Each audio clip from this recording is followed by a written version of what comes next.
That's William Byron, driver of the number 24 Hendrick Motorsports Chevrolet. If you have a question for William, please raise your hand and we'll get a microphone to you. Okay, we'll start up front right here. Cooperin's Cronkite News. There we go. Cooperin's Cronkite News. William, we spoke before the practice session kind of about the option tires and what you thought about it now that you have a bunch of laps in practice and qualifying. What do you make of them, and how do they fall off for you? Honestly, I thought the tire was great. I think it fell off some, with heat and just kind of starting to slide around. So, but I felt like the tire felt good as soon as we bolted it on. Obviously, more grip to fire off, so more pace, on the short run, and then honestly, the progression throughout the run was exactly what you would want to see. So, just had more grip, and then I felt personally like our car was pretty good on that tire. We have a little bit of work to do on the yellow, but I don't see any problems with the red. I think that it's going to promote a good race and probably some a lot of variation between the tires. Here, we'll go next to Bob and then Cole. Bob Pockris, Fox Sports. Some guys have come in here and they indicate that they kind of knew what their race strategy was as far as the tires. Are you pretty aware of what your plan is, or have you guys not really discussed a plan until you saw what they did today? Yeah, I have really no idea what the plan is per se. I think that we have a general sense of kind of when we would put on the reds, but you have to have some of those in reserve for the end. So I just know that there's probably going to be some varying strategies because the guys in the back of the field will be able to do something different. So I anticipate, everyone kind of being on different stuff, but probably your top 10 guys will be on the same. And that kind of leads me to, does being on the pole in some way dictate your strategy? Because if you were a little further back, maybe you would just say, okay, I have a win.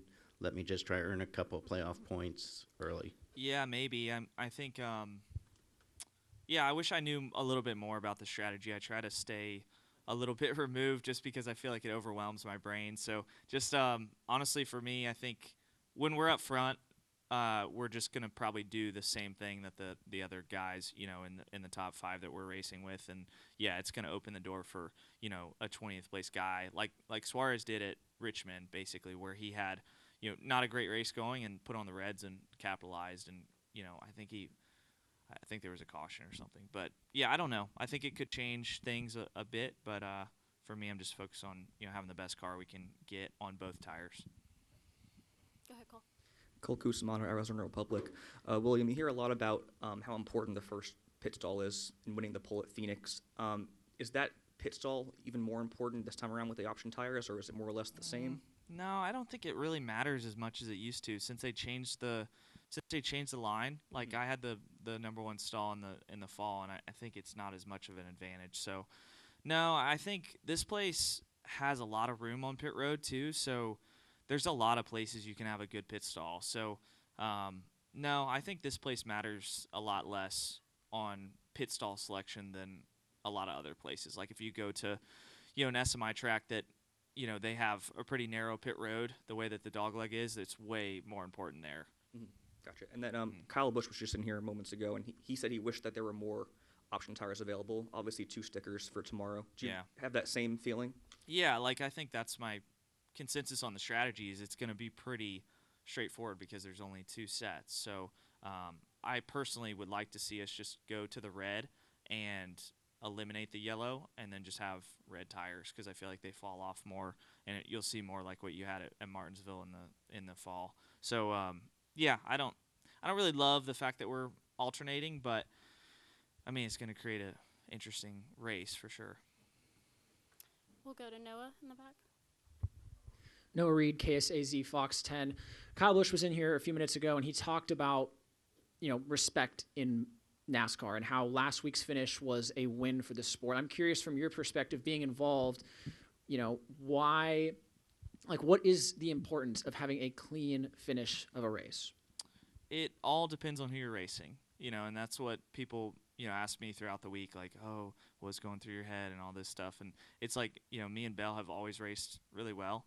I have a lot of respect for he and Adam and their team and what they do. And, I think that when you're racing the same guys every week. You learn kind of their tendencies, and you always have a memory of what happens on the racetrack. And so I think it is very situational, but I think that there needs to be a greater level of respect in general throughout the field, and still race hard. Because this car requires you to race hard, and there is contact. So it's just, to me, it's all about who you're racing.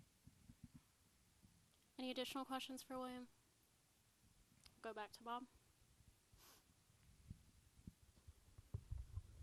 Do you think with the higher temperatures tomorrow and Xfinity rubber on the track, will that impact significantly or at all the tire wear?